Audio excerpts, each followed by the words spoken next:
In this tutorial, I will show you how to clear the cache memory of the Canva app on your Samsung Galaxy phone.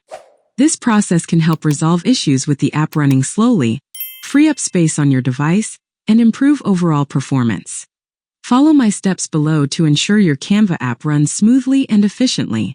Let's get started. First, open the settings. Then scroll down until you see the Apps option and tap it.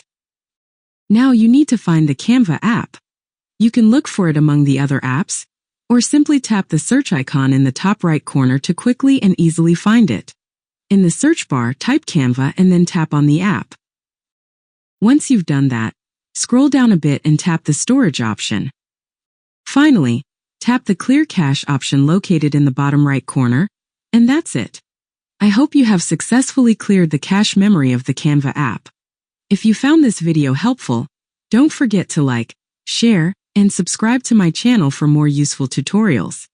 Thanks for watching and see you very soon.